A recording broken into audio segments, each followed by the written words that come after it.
كن صحي. صحصوح سهلها عليك. دجاج بالبطاطس والثوم.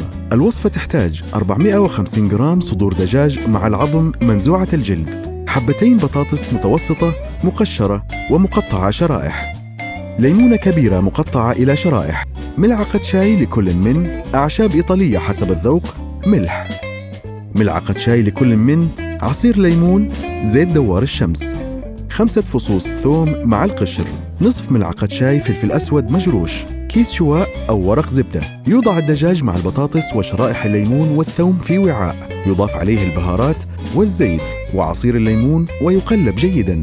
توضع المقادير في كيس الشواء على صينية ويغلق الورق جيداً، ثم يدخل فرن محمى على 400 درجة فهرنهايت أو 200 درجة مئوية. يترك لينضج حوالي 40 دقيقة. يخرج ويفك الكيس ويقدم مع خبز فرنسي.